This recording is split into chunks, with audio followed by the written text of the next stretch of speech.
Truth, really that's all we know. Keep it real and authentic, this truth be told. Only the truth. Tune in, cause you gotta watch. It's like you with us while we kick it in the barbershop. Here to motivate and inspire. Hosted by the real deal and the God Barber. I hope that you ready, keep it funny and edgy. Let's go. You already know. Truth be told. Let's go.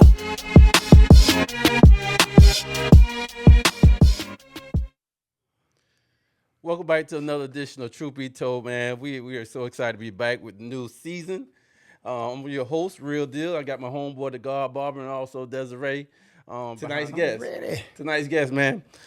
We got a special one tonight. He is someone that is not unfamiliar when it comes down to baseball in Manatee, Sarasota County. Very well known gentleman here. I think he also, Green, if I'm not mistaken, you guys have something in common as far as where you guys attended school at. He is a former high school baseball coach. He is also a trainer. Spent many years training a lot of athletes around this county and surrounding areas. We're going to get into that too.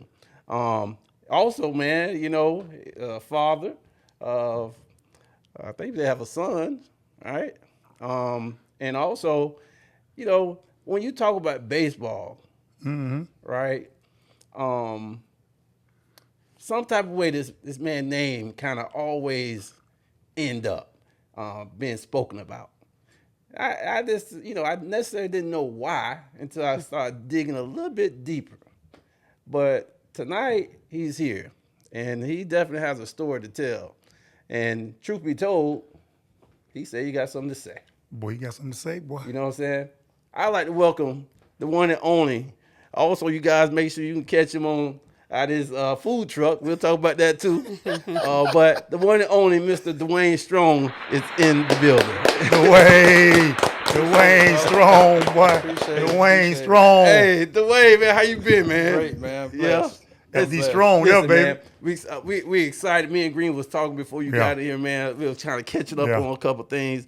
And then he brought some things to my attention. I was like, wow, I didn't even know that y'all went to the same school. Yes, we did. Right? Edward Waters. Edward Waters College. Edward Waters College. So, but before we get to Edward Waters, are you from this area? Are you from Bradenton? I was born in Tampa, and I was raised in Palmetto.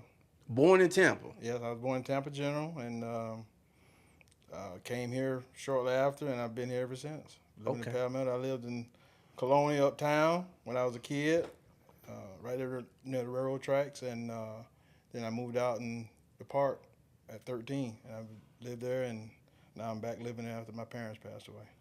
There it is. Was they were born in Tampa? So you ain't from Tampa? You just born in Tampa? I was born in Tampa, correct. Some people, they be from Tampa because they was born there and all that. No, I was just born You there. was born there. Just born there. So you came up. What high school you attended? I went to Manatee.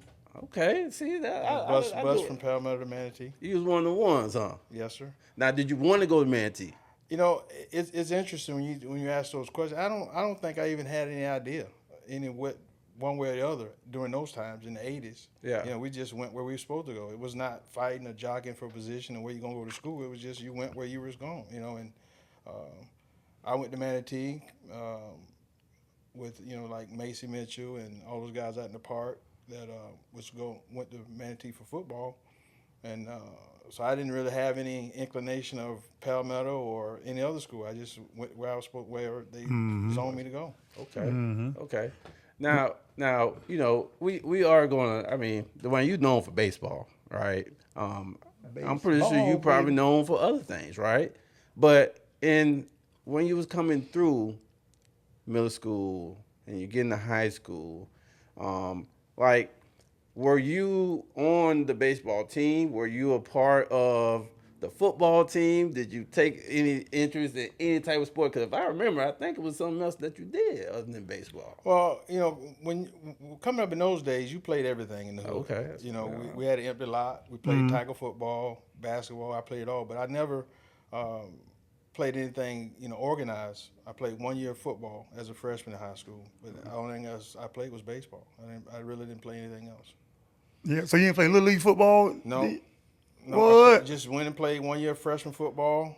Friends were playing, and I played defensive tackle. Didn't play much. Wasn't very good, and I just didn't. After that, I didn't play anymore. Yeah. Yeah, and so I went by Dwayne's house one day, and he brought up an interesting point.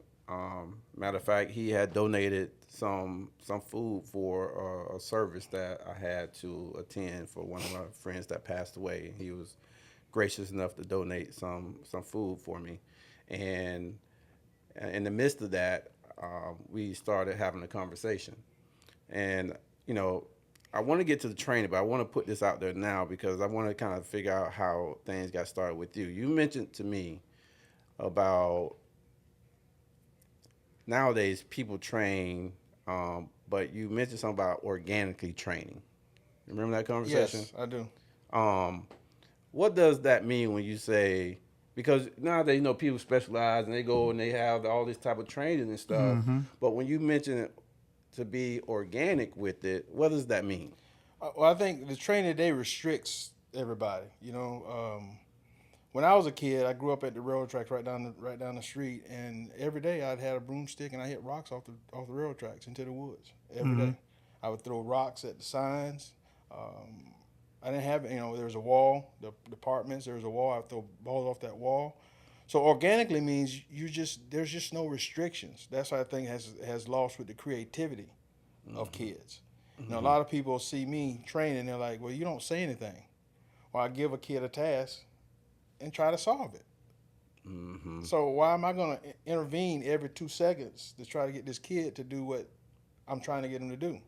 Because at the end of the day, they need to find how their body moves to be able to achieve what we're trying to do. Because at the end of the day, you're going to move differently, you're going to move differently, I'm going to move differently, but we're going to all arrive at the same spot. Yeah. So when you do it organically, that's what you allow to happen. But when you don't do it organically, everybody's doing the same thing. They're traveling the same roads. It's 20 different ways to go to Bradenton. Yeah. Yeah. Yeah. So the object is to end up at the greenhouse. Yeah. Yeah. There's a bunch of ways to do that. Yeah. So that's to me is what organically is, and we don't do that anymore. I just see so many kids that are just restricted, when it comes to training and development is a lost art.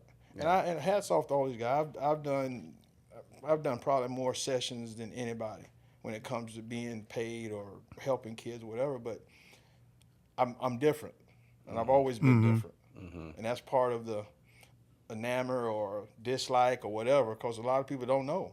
They see from afar. They don't know what's going on up close. So when it's all said and done, they're like, well, that dude don't know what he's doing.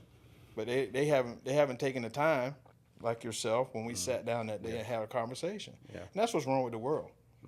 Oh yeah. I might not like T Green cut hair. Right. But until I sit down and have a conversation with him and ask him why he's doing what he's doing, then I might have a whole different perspective on what's going on. But we don't do that. Yeah. Especially in the black community, it's just tough. That's a good point. That's a good point. Because Green, when he first mentioned that, I started thinking about, how did I get to the point where I was at? And a lot of times I was, I guess, in training as a kid and not really knowing that I was. When you go outside and you start doing all these things and you're doing it on a consistent basis every single day, which nowadays kids are not so much doing, but it's just like, you are. When I look back, like, wow, that did play a lot into what I was able to do and accomplish. Because when you said organic, I already knew what he was talking about. Yeah.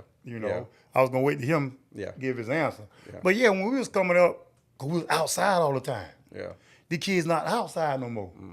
So it ain't nothing organic no more. Everything is TV. Everything is robotic. Everything is computerized. Yeah. Kids are getting trained like robots.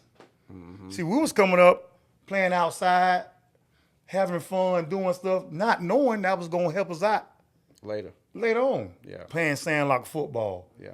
Playing baseball in the project with a tennis ball. Yeah. Using the wall of the project as a backstop. Amen. Yeah. Getting a rock from the ground, drawing a square with the rock on the wall like the strike zone. Stuff like that. And you ain't play baseball. No, I that's played. what I'm saying. That's my whole point. That's Yeah, exactly my point. But see, we played at the boys' club Absolutely. and stuff like that. Absolutely. And because it was just fun. Yeah. You know, but like you said, it was organic for us. Yeah. But now the kids don't be outside. They ain't no organic, man. And then all the training you have, which is where I struggle with, all the training you have, the only time they do it is they went with you. So if you teaching me how to be a DB, and the only time I'm doing your drills is when I'm with you, what good is it doing me? Yeah. Right. Yeah. You know, you did it every day, and nobody had to tell you. But you know, we used to talk about it all the time, like going to school, before school, playing football or something. Mm-hmm. You can't get your school clothes dirty, so you find a way to stay off the ground.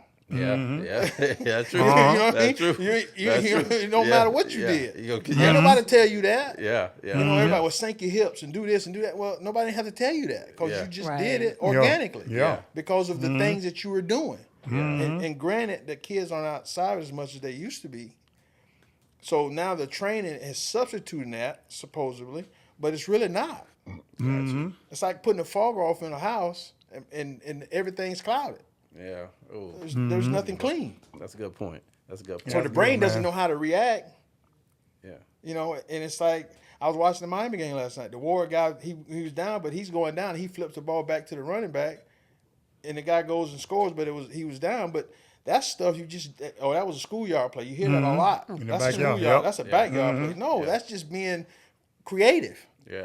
Yeah. And that's being creative because ain't nobody have to tell you to do that. You just did it because of Instincts. Exactly, instincts. So I brought that point up, and I wanted to kind of start there because leading into your career of baseball in high school, like, did you have someone, or did you kind of, was there somebody that was there to train you, or was it just you got your training in you know, while you were doing the sport, or was it a lot of organic stuff that you were talking about as far as how you start off in high school? Back then, there weren't any trainers, and the only place you could hit, they used to have batting cages down by the airport, and it was a pretty neat place. But they had batting cages, kind of like the golfing ranges, where they had like 6 bays of machines, and the ball would flip out, you would hit it, and they'd go into this big area, and then they'd pick them up or whatever.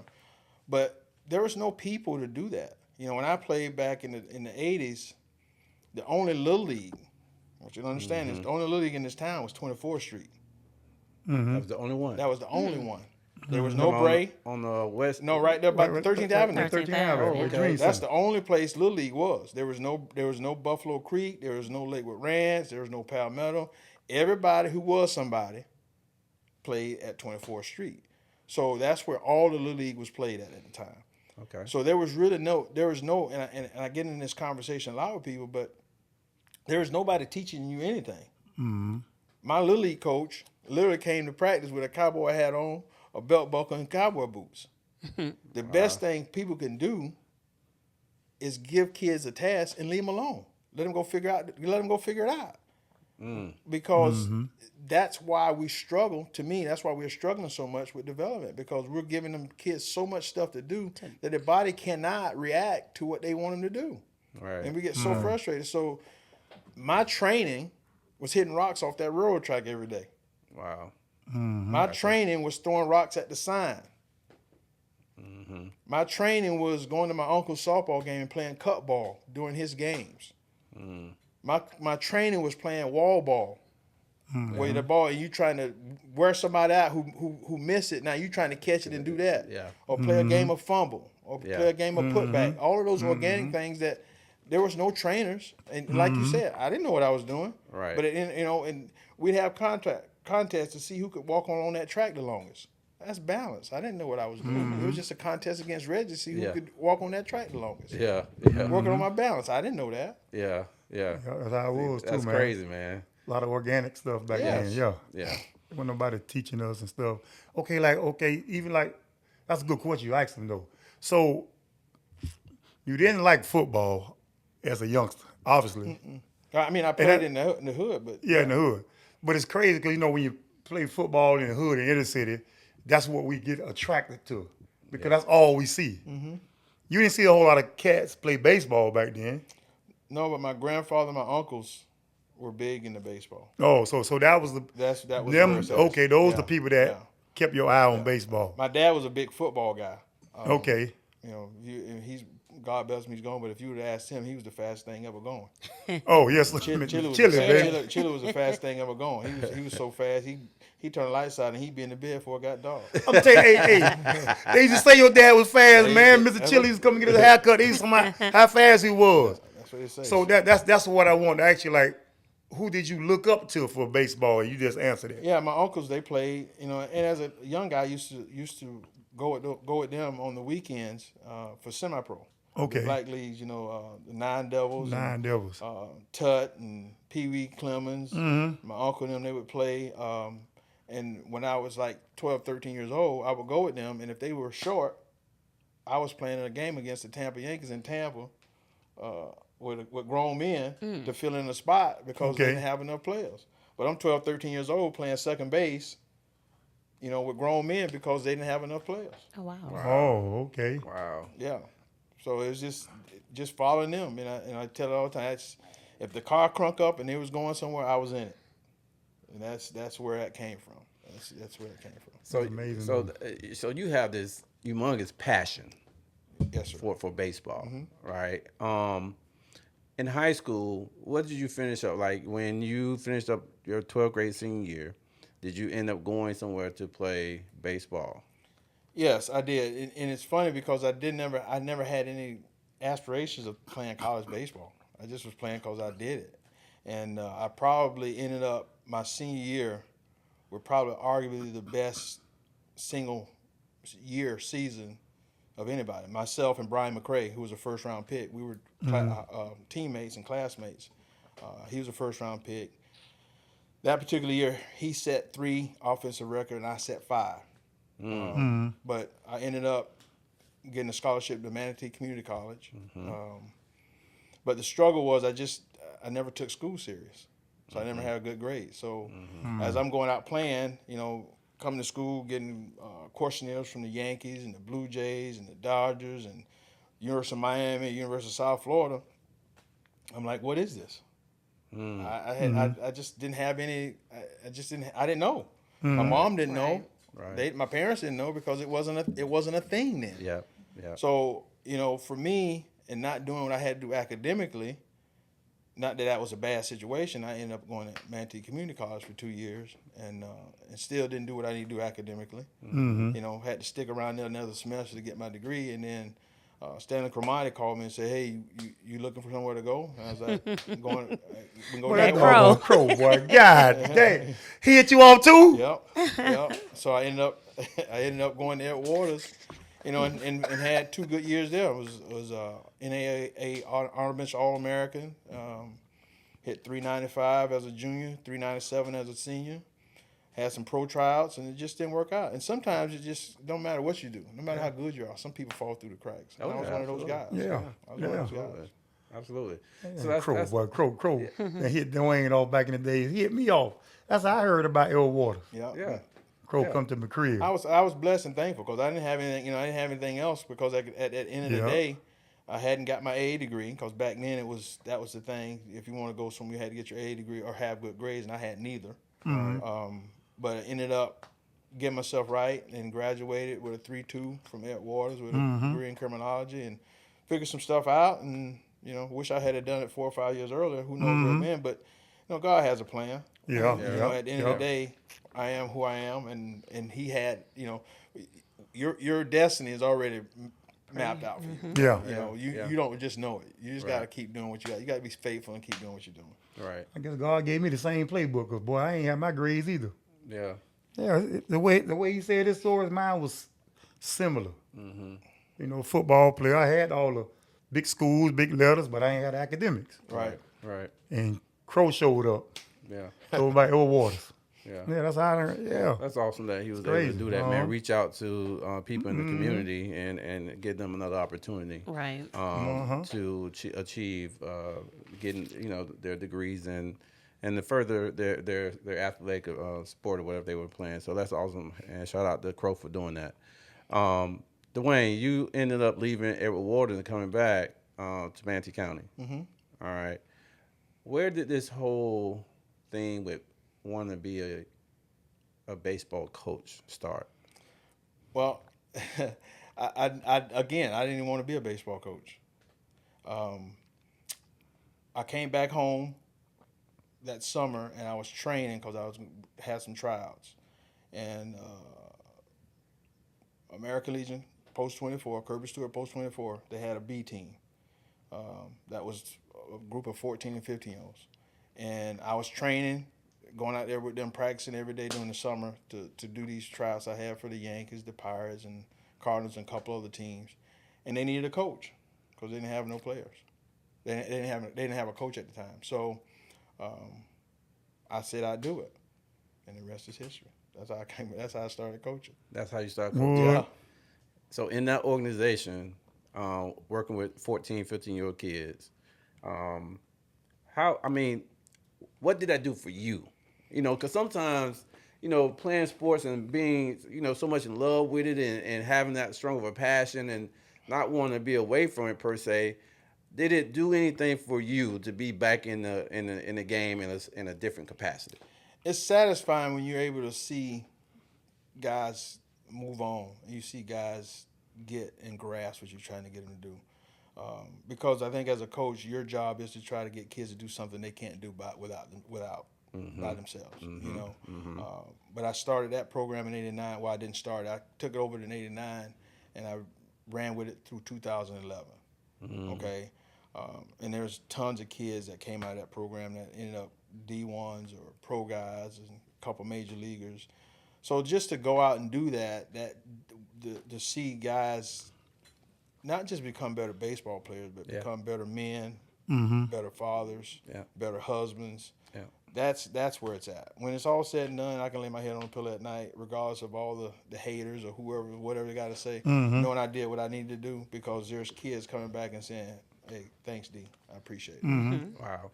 And that means a lot. Absolutely. That means a lot. That means a lot because, because sometimes you have haters, right? You're gonna have whatever reasons. But the most satisfying part can be when you affected a kid in a certain way, and they come back and acknowledge that and recognize that. And the best part about that is when they don't like it, because they think you just being a jerk to them. And it's like I said before. Shout out my Uncle Richard Strong. He used to tell me all the time. He's passed away several years ago, but he used to tell me all the time, he's like, "Dwayne, you need to write a book. You need to write a book." And there's so many kids that come back and go, that MF was right. He was right. Yeah. I didn't want to listen to it because of noise from the parents or noise from the friends or noise from whoever, And my thing to anybody is, why wouldn't I want your child to be successful? Right. Mm-hmm. You want to hate on me, but why would I? What am I gaining for your son not being successful? Just explain that to me. Mm-hmm. You may not like what I'm doing, but there's very few people know what your son looks like at 10 and what he's going to look like at 18. Right. Mm-hmm. Right. There's very few people that knew that. Right. Right.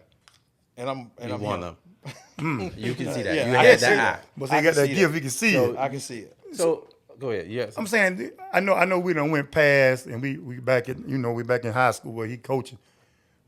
Did you ever want to play professional baseball? Did you ever want to play major league? Absolutely. That was my dream. Once I got through high school and I started saying, I'm pretty good at this. Yeah. And going to college and playing at MCC and second leading hitter on that team. The guy that led the team was a big leaguer, David Howard, played shortstop for the Royals, and it's like, I'm pretty good. Went there at Waters, did great. I wanted to play pro ball. Yeah. But it just didn't happen.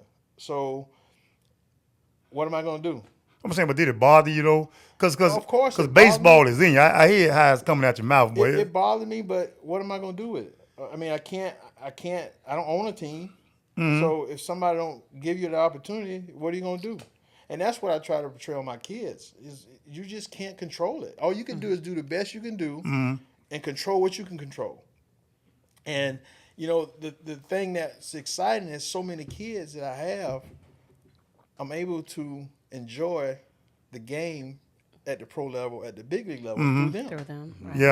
Yeah. Because I never had that chance, and it's like, and I tell them all the time, I was pretty good, but I didn't get a chance to play pro ball. Yeah. You know, and I know a lot of guys that I played with that did play pro ball, and I ran circles around. And see, the reason I asked you that because when I actually did it bother you because some people can't let it go. Some people keep trying and keep trying. You got a lot of guys, man, keep trying till they 30-some years old trying to get it. You know, because something don't click in their mind and say, hey, man, it's over. Well, and I think that too has to do with your surrounding and your support system. Mm-hmm. You know, at some point you have to say, you know, enough's enough. You know, and I have some kids that have done that, and I don't say much to them because it's not my place because I'm not their parent. But at some point you have to understand that, especially with baseball, there's a window of opportunity, and when that window shuts, it can't happen. So say for instance, if a kid doesn't get into pro ball by the time he's 22, 23, it's a wrap. Wow. See, it just doesn't. It's not. It's very seldom a guy's going to happen. You know, there's guys that you see that he came back, yeah, but he played pro ball, and then some kind of way got out of it, got hurt or whatever reason. There was a pitcher for the Rays. I can't remember, left-handed pitcher. They had a movie about him. I can't remember the name of the movie, but he was one of those guys. He was a left-handed pitcher, never made it to the big leagues, but he got hurt, came back, and then he made it to the big leagues like 39 years old. But at the end of the day, if you don't get into that window early, because it's a grueling process. Right. Baseball is hard. It's tough. And the toughest thing about baseball is hitting. Because you can, I mean, obviously you see the numbers today, which doesn't reflect what I'm about to say, but you can fail 70% of the time and be a millionaire. Nowadays, you can fail, 80% of the time. Guys are hitting 200 in the big leagues making $18, $20 million a year, which was unheard of years ago. But obviously, you can fail 70% of the time and still be a superstar. And that's where this difficulty comes in at, because you have to train like 600, 700, 800 swings for one game, for 5 swings. So it's tough. Wow. It's tough. Wow. So then when you don't know the ins and outs of it, you just look at it from the outskirts and why this kid ain't get this or why this kid ain't get that. You start saying to yourself, well, you don't really know. And the best thing to do is get educated on what you don't know. That's awesome, man. Well, I want to go ahead and get to this, man, because this has been something that has been in quite a few people. As we, sometimes when we start digging, people start talking and want to, talk on something that they may know or may not know, or they feel they know. And this is Troof Be Told, so I want to just jump into this. So you became the head coach of Manatee, 2011, 2012? 2007. You became the head coach at 2007. Who was there? Who brought you in? Who hired you? How did that even get started? Coach Canan and the principal, it just lost who oh my gracious. Don. No, it wasn't Sour. It was a female? It was a male. It was a male. It was a male. Shepard? No. He was at Lakewood Ranch. He was the superintendent for a minute.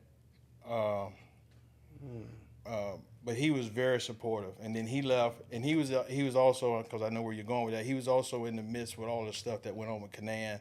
He was the principal along with Kane and I can't. It's just it avoids me right now. His name. But yeah, he was the principal, who was very, very supportive of what was going on. But that principal ended up leaving. The principal, he was in the middle of the whole scandal at the Manatee High when all that stuff went on. He was one of the principals, along with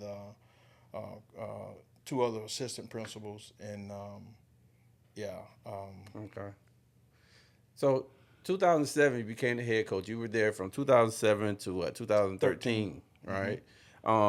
In that midst of time, right, of being the head coach, how many people you had on staff there? It was just you and... there was 3 on varsity and 2 on JV. Okay, 3 on varsity, 2 on JV. Gagnon was his name. Gagnon. Bob Gagnon. Yeah. Mr. Gagnon. I remissed it, and I apologize for that, just slipping. But Bob Gagnon was very, very supportive, and he was a heck of a man, and he was in the turmoil and all that stuff went on at Manatee. Okay. Did you ever make, you had some athletes that came through, obviously, right, at Manatee. You being there for that many years, and also having a principal that was supportive, you were also kind of given the green light to do kind of what you want to do as far as the program is concerned. At the same time, I had an indoor facility, which was where a lot of kids came and got extra work. So no kids paid to go there. Okay? No Manatee High School kids. No Manatee High School kids paid to go there. I think what was that question? Because some people would say kids had to pay. They did not pay. No kid paid to go there. If you was in high school, you had to pay to go there. The kid that was on your roster from the fall to the spring, whether they were on the team or not, because the only team that really counted was in the spring. Okay? So if a kid was even working out, I got video. I got video of Blake in my facility on a workout day, because it was required. If you were doing bad or you needed to do homework, you sat in the stands and did homework. And there's a video of Blake doing homework in the stands and another student helping him with his homework. But not one kid ever paid to go there. That was at Manatee High School. So let's clear this up so that we can make sure people understand what's going on. You're the head baseball coach at Manatee High School. In 2013, you resigned. Correct. You resigned because there was allegations of players, or I believe there was a couple allegations.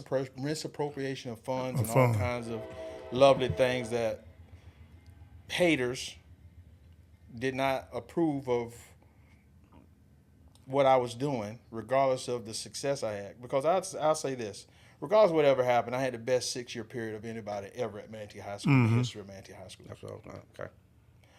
But yes, it was in the midst of a lot of allegations that people were saying was going on, which was far from the truth.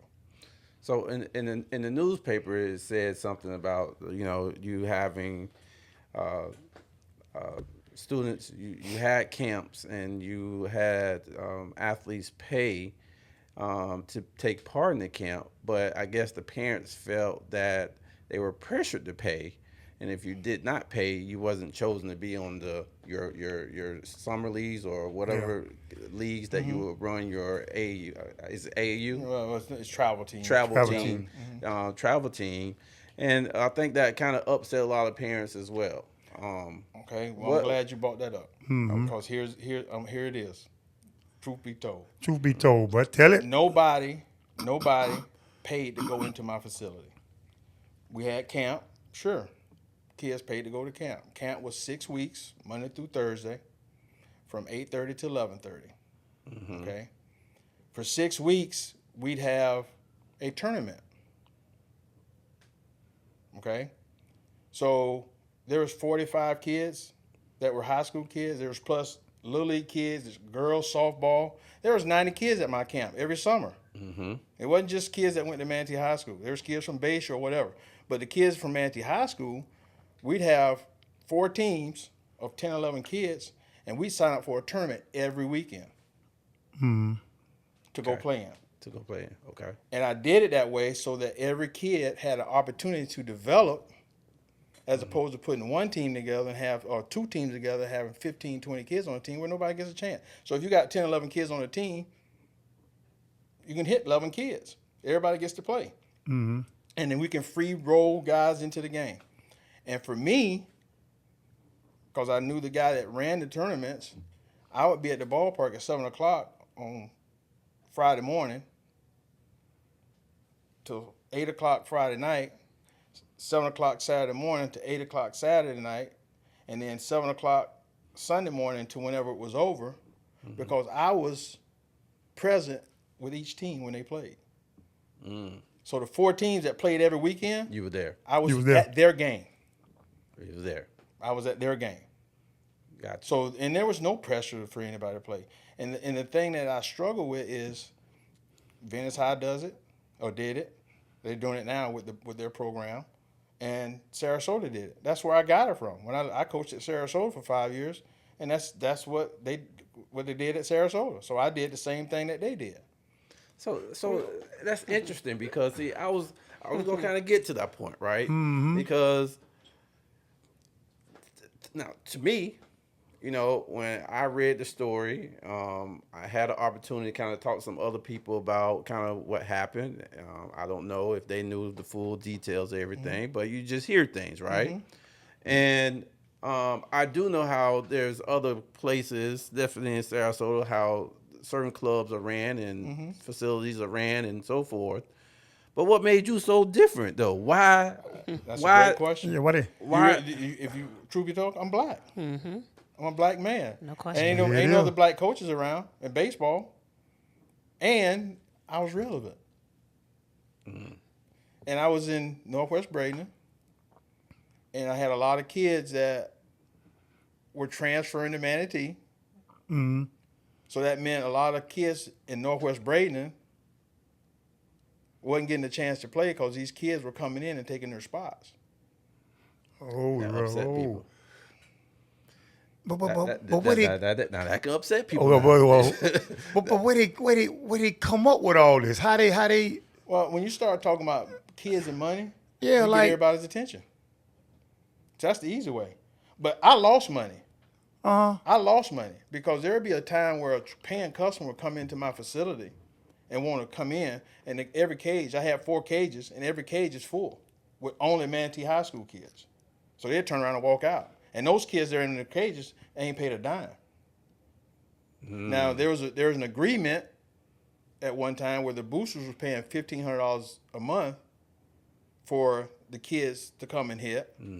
But also, the volleyball team was coming there to work out. The softball team was then coming there to work out. They didn't pay either. And see, I think that's where the twist, because people, from what we read and from what we hear, the money was already there for kids. Like they said, basically, they were saying they already paid you, right? But then other parents felt like you were still charging them. No, sir. You know, not true. That's how the paper. Put it to you this way. Your son, Blake, he came to camp. Yep. He played on that summer team one summer. That's all he paid. He never paid to go to the Sandlot. You or your wife never gave me another dime for him to come work out. If anybody can tell you, if they want to be truthful about it, there ain't a human being can say they ever paid to come to the Sandlot. And I even take it a step further, real. I take it a step further. If a kid came off the street, say, Coach, Mr. Dwayne, I want to get better, but I can't afford it. You think I turned them down? You think I told them they can't come in here?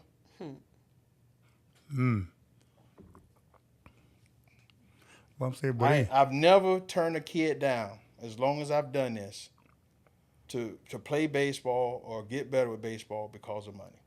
Never. Not one kid. So Manatee is a predominantly white school at the time. I mean, the kids that came from that were of color, a lot of those kids came from Palmetto. While you were there coaching, because I keep trying to say, well, dog, I heard you say, man, because of my skin color, because I'm black, right? But you were winning. There was kids coming to your program.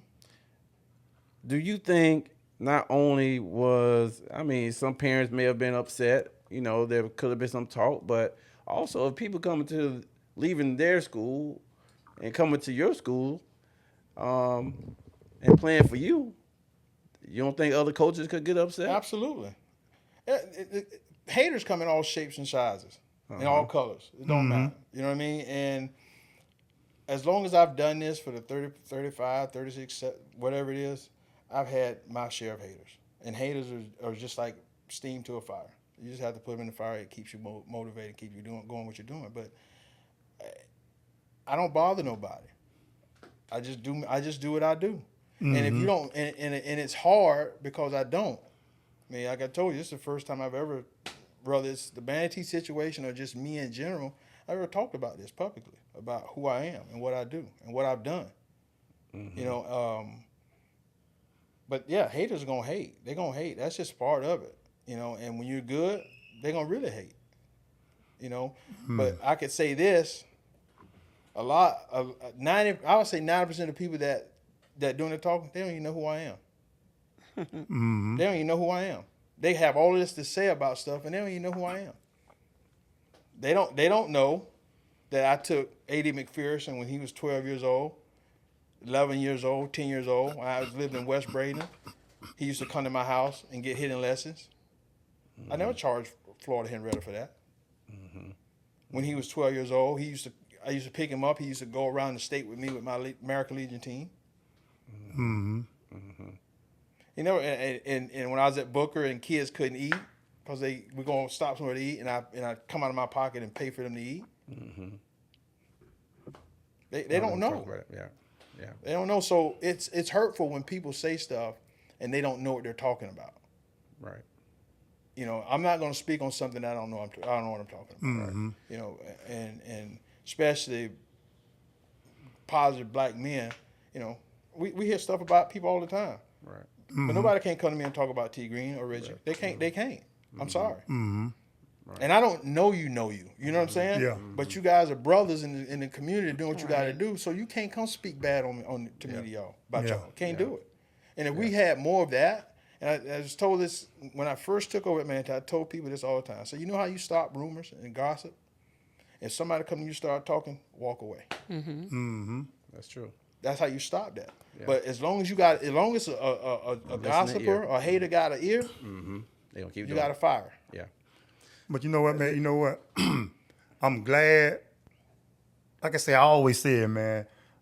I love what we do with this podcast because it gives people that live in our backyards an opportunity to tell stories and to tell life stories. We feel like you have to be a professional athlete to be able to tell a life story. We can be regular people. Dwayne regular, but Dwayne done seen some things around here that we don't know about in this baseball world. Yeah. And what he said, the reason all this stuff came up, because he's a black coach. Because psychologically, baseball is more so. World. Absolutely. That's a white world. Yeah. I ain't trying to make it a racist thing, but it's a white world. And I think, to me, just me, I might be wrong. It seems to me white folks are uncomfortable when a black man is coaching their kids for baseball.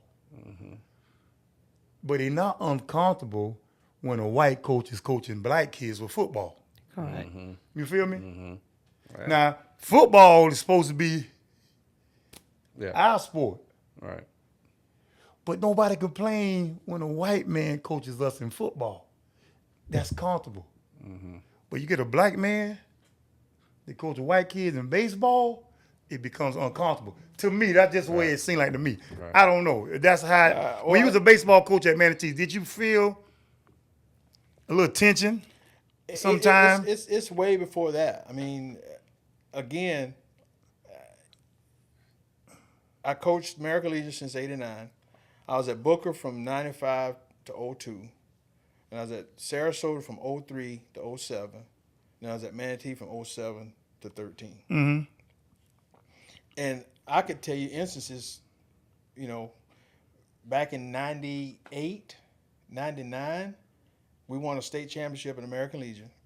We're in Demopolis, Alabama for American Legion Regionals. And I'm coaching third base, and this black umpire, we're talking in between ends, and he's like, man, how all these white folks let you come this far with their kids? Wow. See that? Fast forward to 2009. We're in the regionals. We had won a state. We're in regionals in Sumter, South Carolina. And we had a host family. So they would come in and they would wash your uniforms. They'd tell you where to eat or whatever. So this lady came on the bus when we pulled in. They used to call her a foul ball lady, an older white lady. And they called her a foul ball lady because every time a foul ball was hit, she'd yell, foul ball. So they called her a foul ball lady. But anyway, she gets on the bus and she says, it was me, Frankie Sanders, and 18 white kids. And she said to me, all you guys are my kids, even these two that's been left in the oven too long. What? Oh my goodness. This is in 2000. Oh yeah. I'm telling you, I could tell you so many things. I'm saying when she said that, how that made you feel that did something to you? I looked at Frankie, and all I could do was laugh. You hear it all the time. Yeah. You hear it all the time. In that same trip, we're in our check-in meetings where we check in to get our hotel keys or whatever. They're telling you about all the restaurants, and the one guy goes, "Yeah, in this restaurant across the street, they have soul food tomorrow night." Wow. So you can. I'm telling you, people just don't understand. Mm-hmm. They don't understand. And this is the conversation I used to have with my Uncle Rich, and that's why I always just tell him, Dwayne, you need to write a book. Dang, man. And for you to stay focused like that and be a coach at Manatee. But, okay, let's stay with Manatee. I know we got to go. Let's stay with Manatee. Yeah, we still Manatee. Okay. You going through what you was going through even before you became a coach at Manatee. Correct. All right. Us as blacks, we athletes. And it seemed like, to me, whatever we put our mind to, whatever sport we put our mind to, we excel in it. Whether it's golf, swimming, whatever. Okay, when you became the coach at Manatee, there's a lot of black athletes out there, but it wasn't a whole lot playing baseball. To me, why was that? Like, okay, before you answer that, I know, like, I went to Southeast, in the Southeast. When you were a black athlete, when you a black person at Southeast that got a little size, that look athletic, it was no problem for them white football coaches to come up to us and say, "Hey, Green, hey, Real, you coming out for football?" But I had coaches that was on my football staff, coaching staff, they coach baseball. I never heard them one time come to me or come to us and say, hey, Green, football season over with. When they come out to play baseball, they didn't come at us for baseball the way they came at us for football. Now, going to you as a black baseball coach at Manatee, did you come at the black coach, the players, and say, "Hey, at the football season, y'all come out"? Yeah, absolutely. I tried to get Ace to come out. I tried to get a couple guys to come out. But to speak on that statement, baseball is such a skill acquisition sport, and hitting is the separator, right? So if you don't put a bat in your hand at an early age, it's tough to pick up baseball, okay? A guy with a good body can show up on the football field at 17 years old and be okay. A guy with a good body can't show up on a baseball field at 17 and be okay. It's not going to happen. So the struggle is getting black kids loving the game at a young age. I've got an 11-year-old. Don't want nothing to do with it. And I've had him around the baseball field since he was a baby. When he was 1, 8, 10 months, I'd be in the dugout in the middle of the inning changing his diaper. So he's been around the game forever, but he don't have nothing to do with it. I'm not forcing him to do it. But you have to because hitting is so hard. That is going to be the difference in somebody making it and not making it. So if you don't get the bat in your hand at an early age, you struggle. Yeah. And then if you don't work at it, because like I told you, you got to take 700-800 swings for one game to prepare for 5 swings in a game. Right. It's so hard. Right. So when you don't do that, you don't put that work in, it becomes difficult. And then we don't develop because we don't work, and then you develop later in life, and then everybody's like, well, he should have did this or he should have did that. Well, he wasn't ready then because he wasn't good enough then. So the struggle I have as a black coach is I get punched from both sides. The white people don't like me because of this. The black people don't like me because of that. So I'm sitting in the middle just like a bobblehead, just getting punched back and forth. When I sit down, I say, well, why would I not want your kid to play? Why would I not want her kid? Why would I not want her kid to play? Why would I not? Please tell me. Explain to me why in your brain would you think I would not want your kid to play? Why do I want your kid to be successful? I mean, there's 18 kids here. Why would I not? So that's the struggle. that ain't enough black kids, and it's across the board, countrywide. You know, it's less than 4% African Americans playing the big leagues. And I'm not talking about Spanish. Right. Right. I'm talking about true African Americans. African American, yeah. Right. You know, there was a time like in the 70s where the Pirates had a brother on every position, even the pitcher. Yes, sir. But we don't see it no more. When you get a team, you get 2 blacks on it, you lucky. It's just because of 2 things for me. You don't get started, you don't get pushed in early enough, and it prices so many people out because it's so expensive. I had a friend of mine last summer. They spent excess of $15,000 for the summer traveling. Between the fee to play on the team, that's another thing. Even if a kid wanted to play for me, what people are talking about that I'm forcing people to pay, and they couldn't afford to pay, they didn't pay. I'm not gonna stop. Come on. So when you say I force you to pay, and Johnny didn't pay because he said he can't afford it, why am I forcing anybody? Right. Right. You know, so you price yourself out in travel, hotel rooms, food. You know, this particular family, they was on the road last summer for 12 straight days. One, black, white, green, and yellow. Who has time off work that they can travel for 12 straight days? Right. Right. Hotels, gas, food. Yeah. You do the math. It's expensive. It is. Wow. It is. expensive. It's very expensive. I mean, you think about it. $15,000 for a summer. What can you do with $15,000? If you're that's in a lot of public universities, that's a whole year's tuition. Yeah. Yeah. To go to school. But you know, people spend money for what they want now.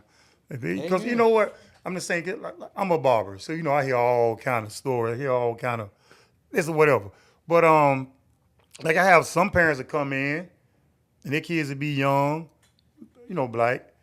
They don't even know where the little league baseball league's at around here. They're like, T. Green, my son want to play baseball, but I don't know who got baseball. Like, where to go? It seemed like baseball is like some kind of secret world or so for the inner city kids. Right. Like they don't know where to go. I mean, you can find football and basketball because it's always posted. Somebody posting it, but baseball, they don't know. Well, social Where'd it media go? today has done that. Back in the days when everybody was 24, Larry Taylor, Bernard Holloway, Dana Kelly, Brad Smith, Joel Horns. I mean, the list goes on. The kids that played when we played at 24th Street. You know what I mean? And that was just something we did. Now today, nobody pushes it because it's not in their sight. In their They don't. Yeah, You know, it's like it's not. I mean, I don't even do football, but I'm on social media. I can tell you every football team in the area. There you because go. Somebody's posting. Right. Somebody posting something about it. You know what I mean? And again, it goes back that the early thing about organic. When people look at what's got to grow. For instance, when I coach, right, especially the travel teams or whatever, I pull up a chair and I sit in my chair in the dugout and I give kids stuff and I do it. So I get labeled this lazy coach. Well, he don't never coach. He just sits in the chair. Okay, so if I'm a psychic and I can see what's going to happen the play before the ball's hit the Reggie, I can coach him. But I ain't a psychic. So the ball hit the Reggie, he gonna have to figure out what to do with it. I can't tell him what to do every single play. He'll never learn how to play the game. Right. But there's so many coaches out there in the game of baseball, all they want to do is talk the whole entire game. And what are we doing?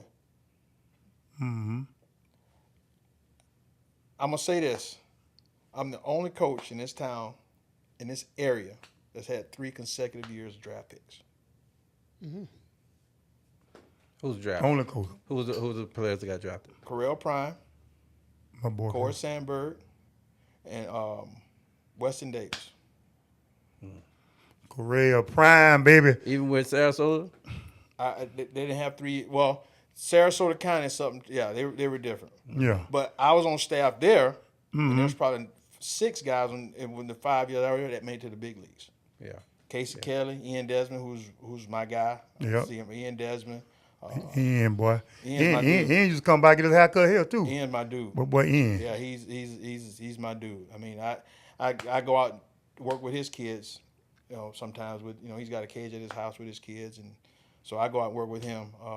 Scooter Jeanette, I know there's 3, I can't think of it, but yeah, when I was there's 3 or 4 guys that made it to the big leagues from that 5-year period when I was there. Mm-hmm. The thing is, and I'm not that guy, you know, because I stay humble, but no, you that guy. Everywhere I go, I've had success. I was Mm-hmm. at Booker from 95 to 98, to 95 to 2002. We were five-time district champ. We were 2 times in the regional final. Both times, 1 play away from going to the Final Four. Mm. I was at Sarasota for 5 years, and we had arguably 3 of the best offensive years ever in Sarasota High history. Mm-hmm. One was state runner-up, won a state championship, and a couple regional finals appearance. In the 6 years I was at Manatee, we went to the Final Four in 2011 for the first time in 50 years. So he's the most successful baseball coach at Manatee. Period. And then they railroad you, got you up out of there. Yep. I'm saying, but how they came up with these accusations? How they came up with this? Talking about somebody, you charging them money and all this. How they came up with all that? Well, at the end of the day, like I said, you were there.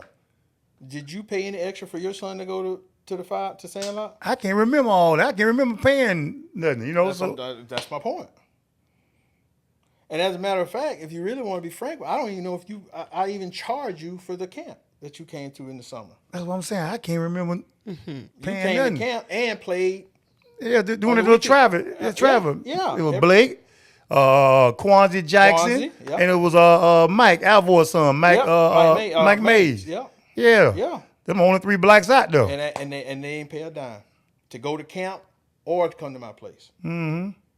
And now I want everybody to understand. Then my son got heartbroken because he didn't make the team. Well, go ahead. It ain't. but see, here's the deal. Here's the deal. I didn't make JV rosters. Yeah.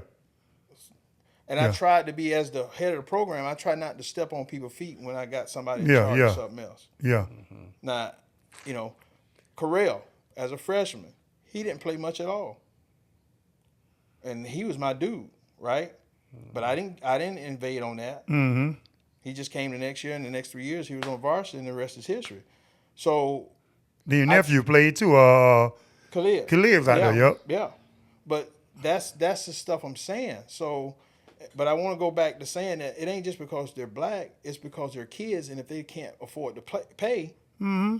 I'm not going to force them to pay if they can't pay to play. So the whole thing for pay for play, that hurt my heart. Because at the end of the day, I guarantee you, having this conversation a couple nights ago, I guarantee you, I'm owed probably $50,000 of kids that's been in my facility, or I've helped out on travel teams or American Legion, or whatever, that has not paid. And I'm not saying I'm owed that. I'm just saying that there's probably at least $50,000, at least. And it came up with all this, and so that really affected your coaching career at Manatee, right? Well, it did, because at the end of the day, again, I talk about, my faith and trusting. It was probably a good thing because I was putting so much time, because that's who I am. I do a video analysis. I did that from the 90s with Booker. Only person that did it. I still do it. I'm not really in high school now, but video and hitters taking their swing and say, okay, here's a left-handed hitter and here's Shohei Ohtani.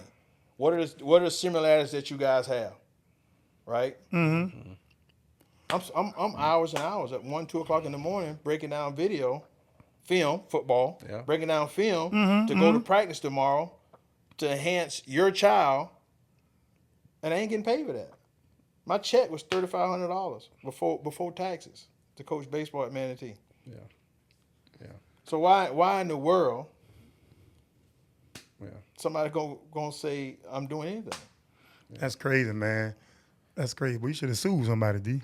Well, and these days, well, they sue these days. So I guess back then they wouldn't. But you can't. But ain't had no money. Well, people, you gotta have money, and you gotta have. Man, that's like slandering. That's like, to me, that's slander. You got slander to me. Oh, big time. Because you telling us this stuff is not true, but big this time. stuff we read in the paper that they had all this stuff documented that you was charging this and these people was upset and. Of course they were. That's crazy. See, and the thing is, it's like programs in the South. I'm not gonna mention their name, but programs in the South, they have program or teams outside of their high school, and those kids go there. And they don't tell them they have to go there. They may feel an obligation because they're there to do that. But the coach never said you have to go there. I never told a kid they have to play with me. Never. Never. I've never said that to one kid. Has there been a kid that went and played for another program that was in your? Absolutely. Absolutely. As a head coach, how did that make you feel though? Well. Again, Mr. Gagnon, we talked about that very own because that was when I first took over and had to Sandlot everybody, there was issues. My job was to make the program so good that nobody wanted to go anywhere else. Gotcha. My job was to get kids opportunities to the next level, which during that time, if you go back and you do your research, I got more kids in the college than all the other schools combined in this town. Right, so my job was to make this program so good that nobody wanted to go anywhere else. But back to what you're saying too about people saying I'm cutting this kid, I'm cutting that kid. My JV coaches, a lot of times didn't like me. You can carry 20 on varsity, and you can carry as many on JV. There was times I would carry 23, 24, 25 kids on JV because I felt like real son is close. He may not be ready, but he's close. So I feel if he comes to practice with me 6 days a week versus going and playing Little League, I got a chance with him in 2 years. Gotcha. And then the JV coaches would get upset because what am I going to do with 25 kids? I'll figure it out. That's what your job is. Figure it out. Do squad games. I don't care what you do. But I don't want this kid, and this kid to be cut. So when people would say, you cut guys that you forced to play. Well, that's baloney too. That's not true. It's not true. It's not true. Very few kids in the time I was there got cut. If the truth be told, because it wasn't like there were 70 kids coming to try out. We kept anywhere from 40 to 45 kids every year. So when they say I cut kids that I forced to come, no. That's not true. In baseball world, world. So when you resigned, was it more so a forced resign? It wasn't forced. I became a dad in July of that year, and I just did not want to deal with it anymore. It wasn't forced. And see, that's the thing that even more so really hurts because it's just a paid position. So if you don't want me, just fire me. Why you got to go through all of this? That's what I'm Why saying. you got to go through all of this? Why you got to run my name through the mud? Right? Just fire me. We don't want you anymore because that's what you could have done. Right. So at the end of the day, I just resigned. That's what I'm saying. Like, all that they build up in that article, man. I mean, it made you look like, it was just slandering you. Absolutely. Go ahead. And then when it's all cleared up, there's an article about this big in the back part that they didn't find anything. I don't know if you ever saw that. See what I'm saying? But that they put it back in the back of the newspaper. You remember, the headline be here. I'm talking about, And then it's a little small, but all the findings of Coach Strong has been found unfounded. That's crazy, man. And it's a little blurb this big in the back of the paper, like on page 6. But the allegations were huge. Absolutely. That article. Okay, but before you resign, educate us on this. We also read this too. They say about certification. You weren't certified to be a coach. You had students taking your test and all that.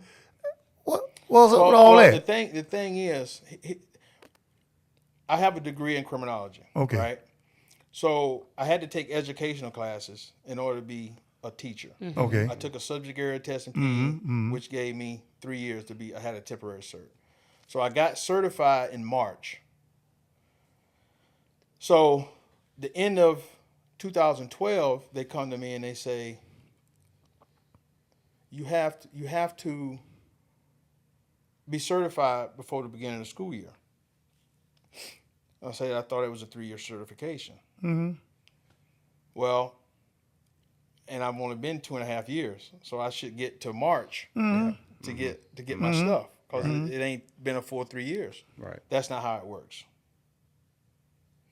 So I was in timeout or whatever, and then if you're not a teacher, you're supposed to have a coaching certification.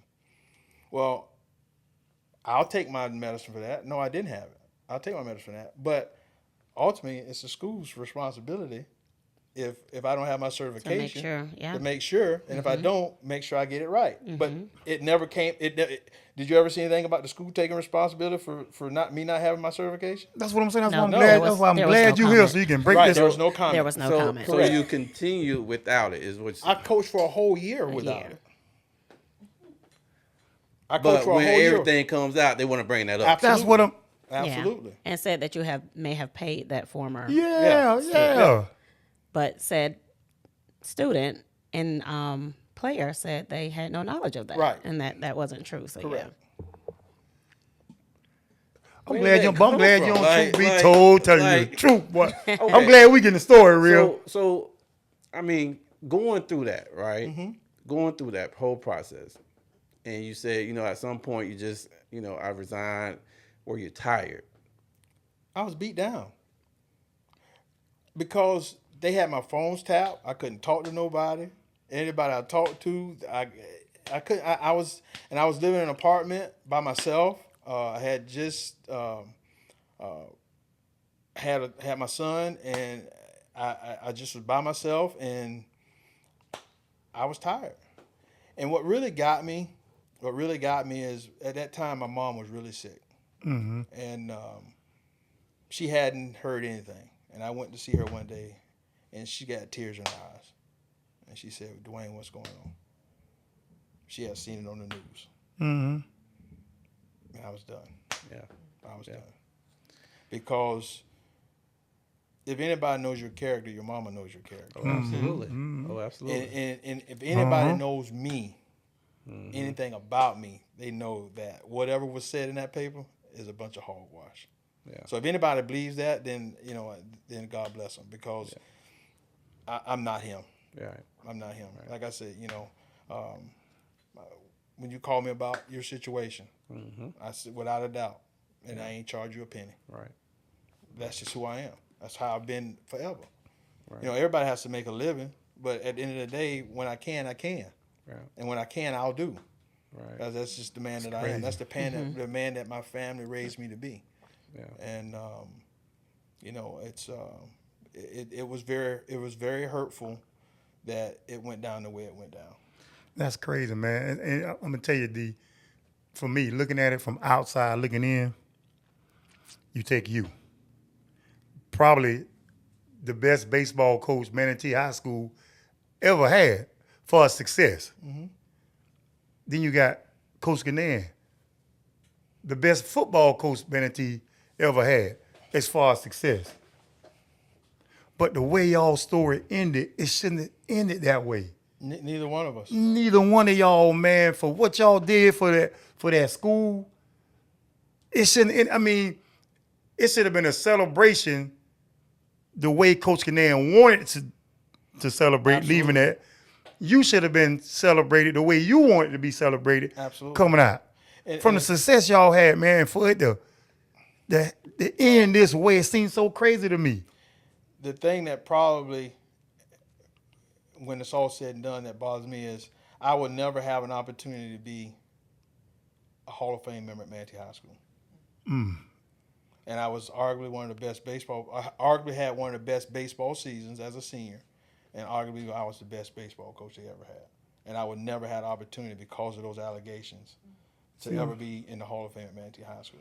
And going back to that whole certification thing, So Coach Canan's still going through his process of suing. Still to this day? Yes, because I've gotten summons to subpoenas to go whatever, and I haven't gone yet, but I've got subpoenas to go. He's still suing, because he don't want just money. He just want he's got enough money or whatever, but he want his name. That's what I'm. He want his name cleaned up. But I learned through that process that some kind of way the school board and the Department of Education are in cahoots, because actually I should have had till March to get my stuff, but Manatee County School Board said I had to get it before the school started. But the Department of Education had sent them something saying that, oh, he has 3 years, which is the March of the next year. Yeah. So that summer, going into that next year, I went to St. Pete JC 4 days a week. I mean, 1 day a week, and I had to take 5 classes from June to end of July. I drove to St. Pete every day, and I took 4 classes online. I went through 15 hours to try to get certified that summer, because they did not tell me until April or May of the year. They said, well, you got to have your certification for next year. Yeah, that's not cool. Golly, man. So it made you feel like you had to rush and get that thing. Yeah, man. And then to come to find out that it was really not where it was. I had until March of the next year to do it, because that was my 3 years. Yeah.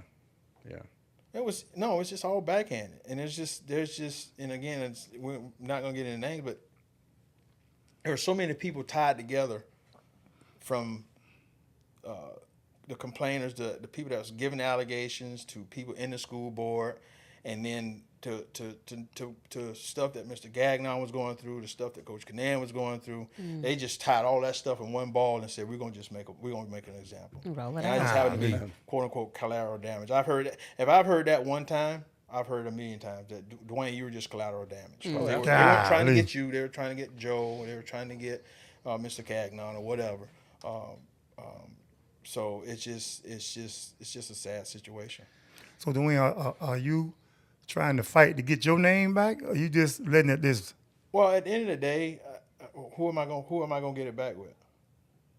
I'm saying, because at the end of the day, Keith, anybody that's known baseball, they know. So who am I fighting to get it right? People that already didn't like me, right? So who am I really fighting to get it right with? Ms. Brewers, I don't really know her, but I know she know my people, so I know what she know my character was. I know she know about that. Right. I don't know her personally, so who am I trying to get my name back right with? You're right. It's hard to get it back, but at least if they can put a fabricated story out there in the media, they should be able to put the truth out there. Well, in the you media. heard them say that the article was. That's what I'm saying. They like should. this. But they're not going to do that. That's 10 years ago. That's 10 years ago, Green.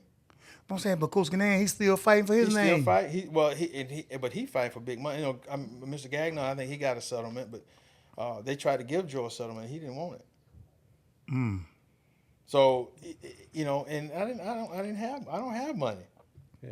I don't have money like that, and I don't know people. I don't know enough people, because to be honest with you, I think the biggest struggle is to have someone that's not in this town. Because I'm pretty sure Mr. Gagnon and Coach Canan's councils are not from Manatee County. Oh, yeah.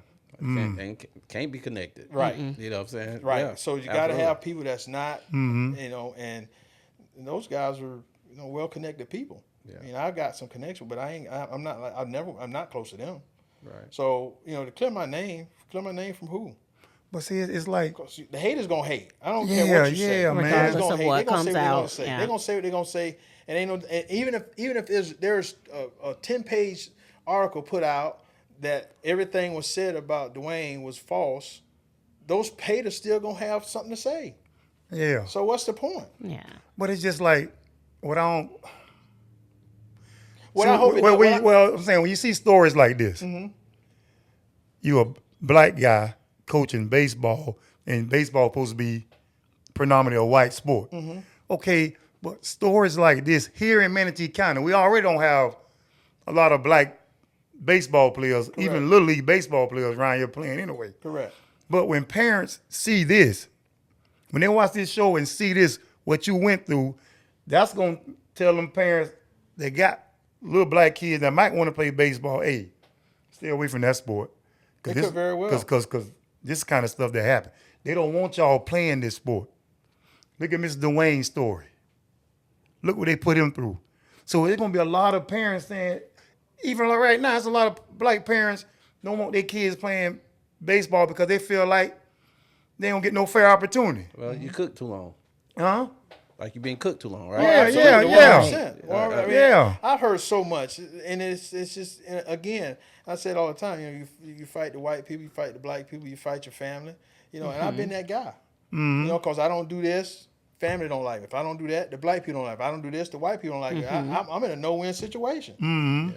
And all I care about is making kids better and having success. That's all I care about. Yeah. And it's just crazy, man. It's just crazy. It's sad, is what it is. And I remember a few years ago,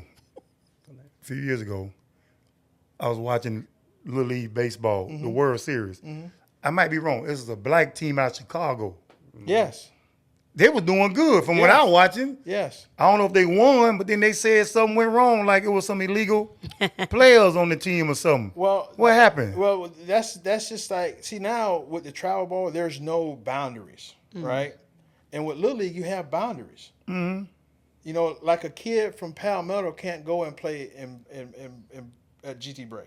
Right. Oh. So there's boundaries. So those kids have certain leagues that they have to pay in due to their address. Oh. It's just like when you say Keith came in here. Back in then, when I had the American Legion team, everybody was wondering, well, why this kid ain't playing for him? He don't like you. That's your cousin. Why you don't play for him? Well, with the Legion program, which was good, you had a $5,000 student population that you could play with.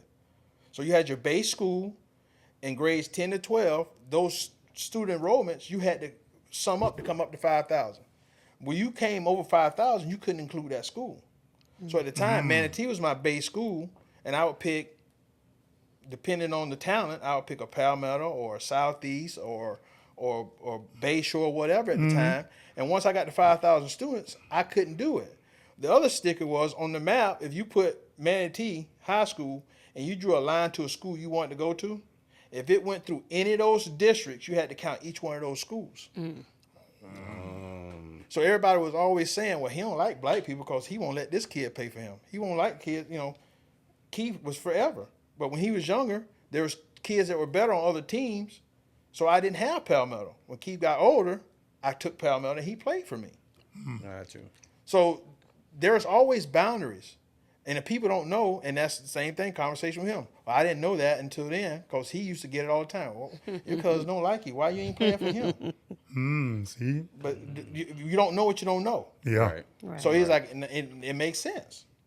And I've had same thing with some certain white kids that played at Palmetto. At the time, they were better kids somewhere else.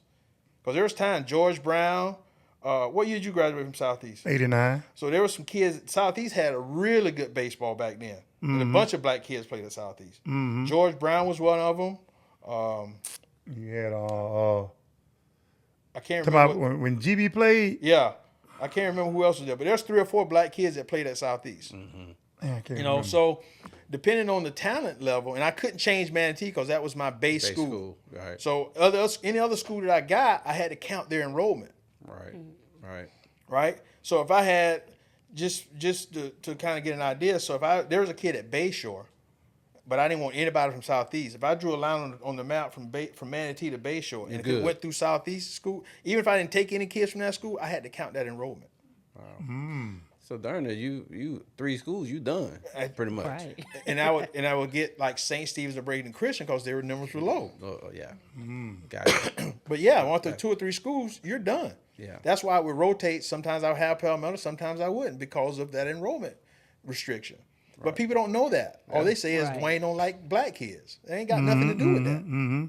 It ain't got nothing to do with that. And again, I was good, but I didn't get a chance. So I'm trying to paint this picture for this young man to avoid the road, the bumps in the road that I did, so they don't have those same struggles. But everybody looks at it like whatever, because I get it. In your eyes, you're worrying about your child and you want the best for your kid. But at the end of the day, like I said, when you're 12, I know what you're gonna look like at 16. Corral Prime was a great example. When he was 12 years old, he had 2 left feet. Mm-hmm. He's probably one of the most successful kids I've ever had. He did great. He's doing great. He did great. 12th round pick with the Rockies. Won 25 games in 3 years as a pitcher. Led us to the Final Four in 2011. And we lost 7-6 in the semifinal game and lost on the balk. But we're one player away from playing for a state championship in 2011. And would have been more had stuff not happened. Because that was the issue. Kids are starting to transfer. And just like Mr. Gagnon said, we just got to build it, Dwayne, to where people want to come. So same thing with Southeast football or Manatee football. Build it, kids gonna want to come. Yeah. It ain't got me. I ain't got to go out there and talk. When you read the paper and you see, all the stuff that's going on with Manatee baseball, I want to be a part of that. You see all these kids getting scholarships. You see all the pro scouts coming to practices. You see all these guys getting drafted.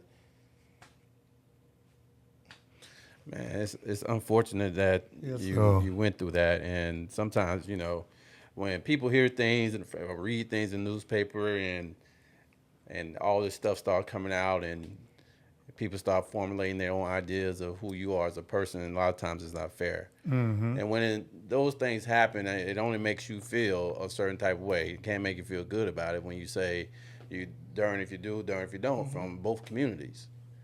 Who was your support system? Who did you go to? Who did you talk to? Because sometimes it's kind of needed. At the end of the day, there was nobody.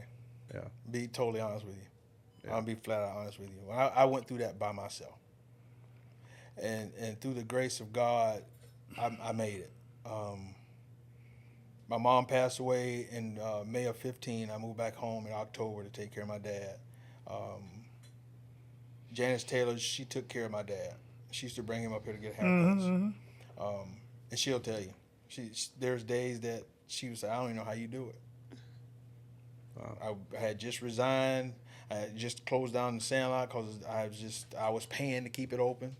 Because I was making no money because all the baseball kids were coming in, so I was making no money, so I ended up shutting it down. But I went through that by myself. There was, and like I say,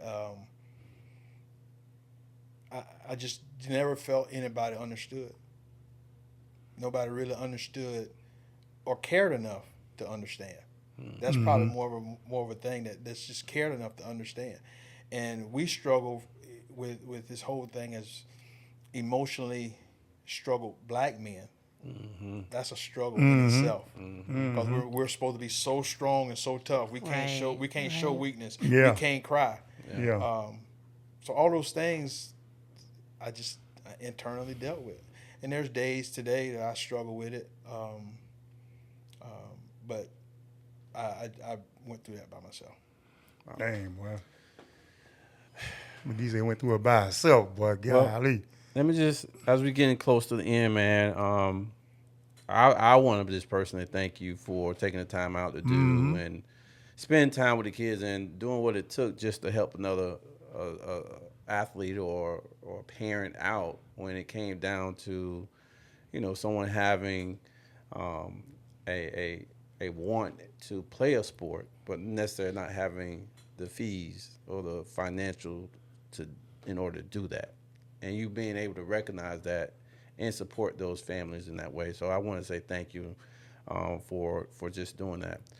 Currently, man, you started some other entrepreneurship that is Gramslam. Doing it. I've always loved to cook, but so I started that little food truck, Gramslam BBQ, and my cousin Remise, and we talked about it, and we kind of came up with the name Gramslam. Gram is my grandfather's name. We used to call him Graham, not Gran, but Graham, G-R-A-M, Graham.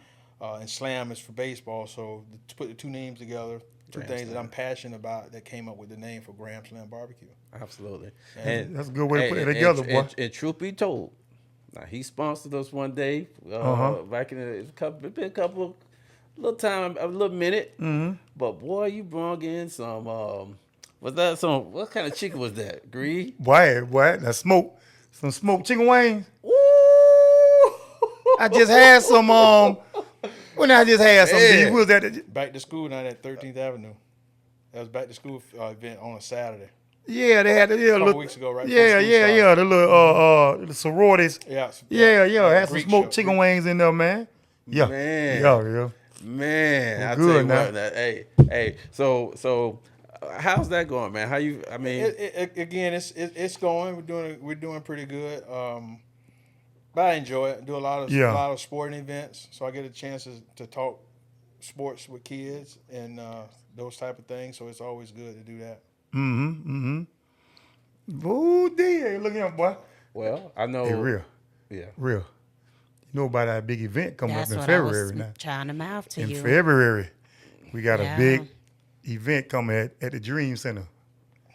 February 15th. That's You let me know, and we'll make sure we do. Oh yeah, man. February 15th. Yeah. Valentine's Day weekend. R&B and Me Fest. We're gonna have some food. We're gonna food trucks. Yeah. More than honored to be there. Yeah. Like I said, I just enjoy it because it gives me an opportunity to get out with the kids. I do a lot of stuff at IMG. Just talking to those different athletes and just smoozing with them and just talking noise as we do. You know, man, you can't run, man, you can't hit. You know, 2 years ago was out at IMG and they were getting ready to play Venice. I mean, man, Venice gonna beat y'all by 20. I mean, I say, by halftime it's gonna be 45-0. I think it was 38-35 something. but yeah, so it's to me, at the end of the day, life's about relationships, man. Yeah. Just building relationships, and that's what I really have always prided myself on: building relationships with kids and people and parents and at the end of the day, there's a lot of stuff been said about the whole Manatee situation that was negative, but there's a lot of positive because there's a lot of stuff that came out of that from relationships that I am eternally grateful for. Everything about that wasn't bad. That situation was bad, but the process before that was phenomenal. You know, everything before that, the growth, you know, going from a team that, you know, had never done anything. We made the playoffs 4 out of 6 years. We go to the Final Four. We got all these college guys. We got some pro guys. We got pro scouts coming out. So I just want to make sure everybody understands it's not a negative. That wasn't such a negative situation. It was a negative event, right? But the situation itself wasn't negative. Okay. It was a very positive and loving and caring situation. And just like anything else, you ask 10 people, 7 or 8 gonna say something good about Dwayne. Yeah. 2 or 3 gonna say he was a jerk. He don't know what he's talking about. Right. You know, whatever the case may be. Right. Whether you believe that or not. So that's awesome. Well, that's gonna take us to our episode next segment. I'm sorry of the show. Desiree, what you got? This next segment, Truth and Share, brought to you by Selena G. Bradley, your trusted expert in buying, selling, and investing in real estate. And let me tell you something, boy. I've been looking, Selena. I've been looking, you know what I'm saying? And it's not that I've been looking because I want to look, because I just got my house. But God darn, my wife wants another one. So you may be getting a phone call from one of us about buying some more property. I'm just giving you the heads up. And if you out there and you need any of the real estate advice or somebody to work just as hard for you as you would, y'all hit up Selena, man. I'm telling you, she got it going on. Y'all hit it up, man. I think one show, man, I said, if you want a doghouse, I think she can get you a doghouse, can't she? Yeah, that's what you said. Yeah, boy. If you got a dog that need a house, call Selena, boy. She can get you a doghouse, boy. Well, this is what we do. This is our version of Troof and Share. It's kind of like you being in the hot seat. Each person got one question. All right. We're not going to do it. You know, we're not trying to kill you or anything like that, but just a little fun, I guess, right? So, Green, you want to go first? Or? Yeah, but you know, mine is not really a truth or dare. It's a baseball. Okay, yeah. Little baseball scenario right here. Okay, I'm going to give you 3 baseball names. You got to cut one of them. You got to start one of them. And you got to bench one of them. Barry Bonds. Alex Rodriguez. And Roger Clemens. I ain't gonna bench Bonds. Bonds the best player, best hitter ever. Bonds is just unreal. You know, you talk about Shohei Ohtani, but Shohei Ohtani has had the 4th best year of any years that Bonds ever had. So Bonds ain't going nowhere. So Bonds a starter. Bonds He gonna start. Okay. Bonds a starter. Okay. He got A-Rod, he got Roger Clemens, boy. Gonna bench A-Rod, I'm gonna cut Clemens. Why you gonna cut Clemens? Why you gonna cut heat, Clemens? boy? Well, because the other two really don't matter. Okay. You can do what you want to do with the other two. It don't matter. Just Bonds ain't going nowhere. That's Bonds for sure. Bonds is dude's unbelievable.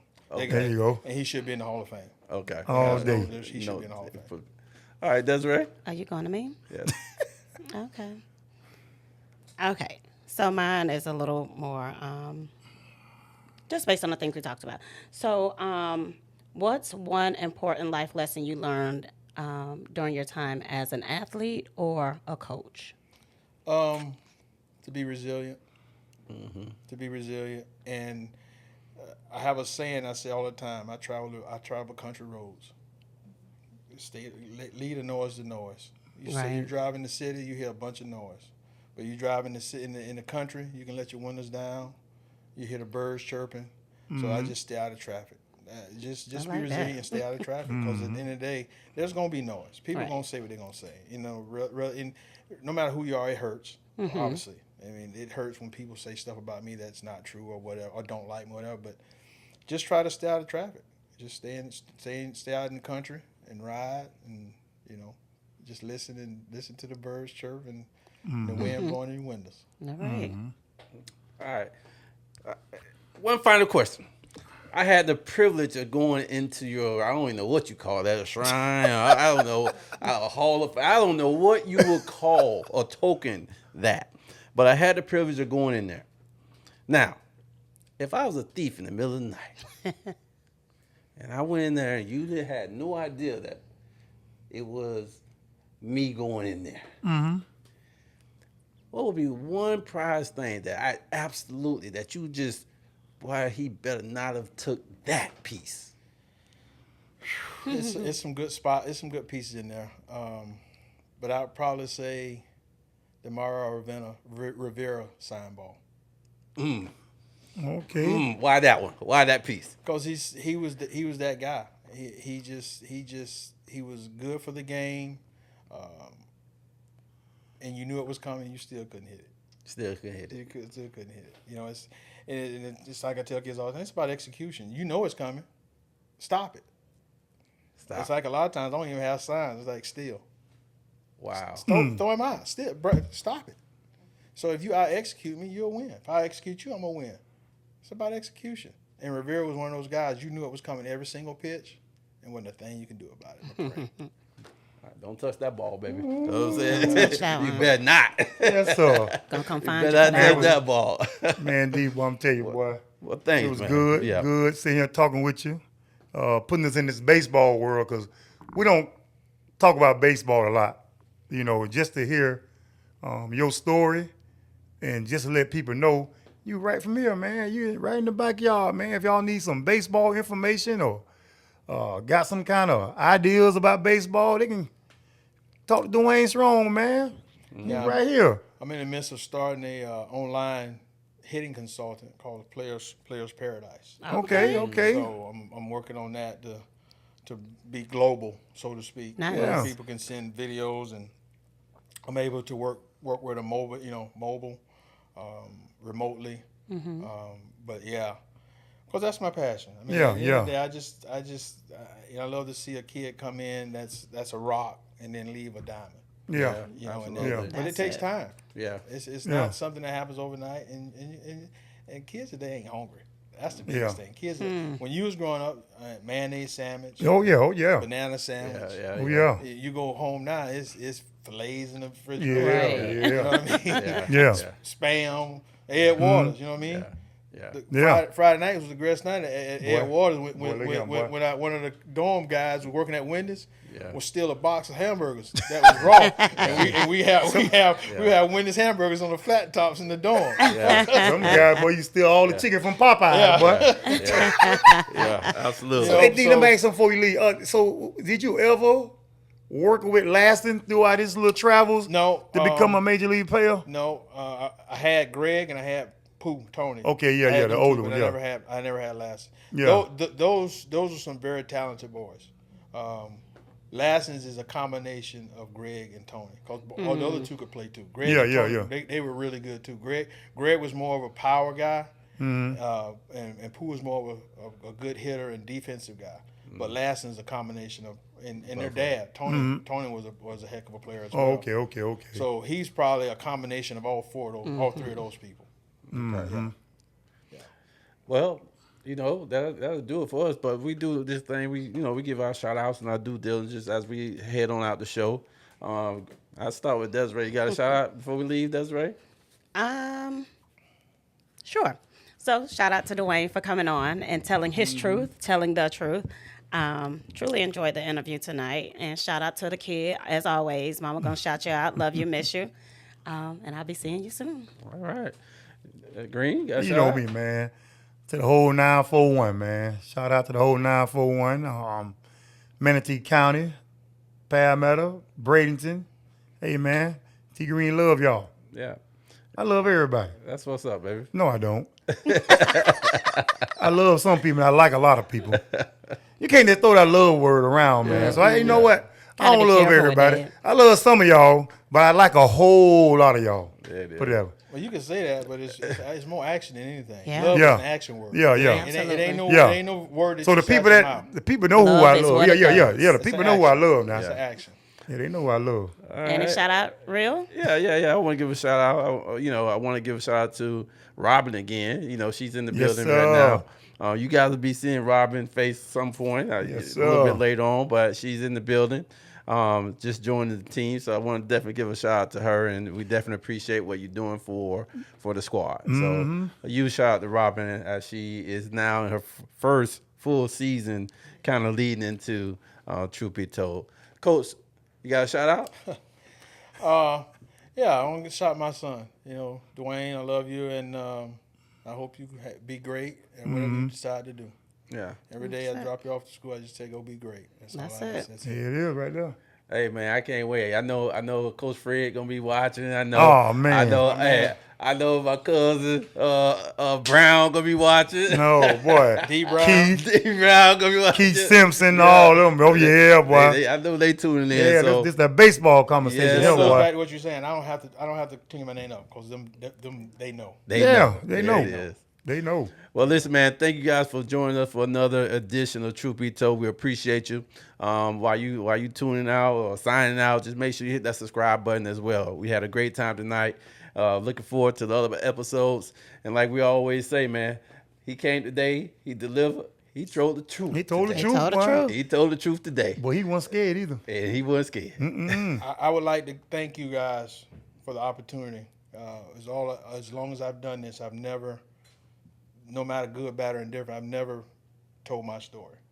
Whether it was the incident at Manatee or just in general of the impact, of the game of baseball in this community.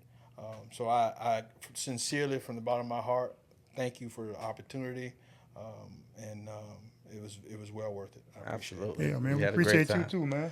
All right, with that being said, guys, we out. See you guys next week. Troof Be Peace. Truth, really, that's all we know. Keep it real and authentic. This truth be told. Only the truth. Tune in, cause you gotta watch. It's like you with us while we kick it in the barbershop. Here to motivate and inspire. Hosted by the real deal and the God Barber. I hope that you ready. Keep it funny and edgy. Let's go. You already know. Truth.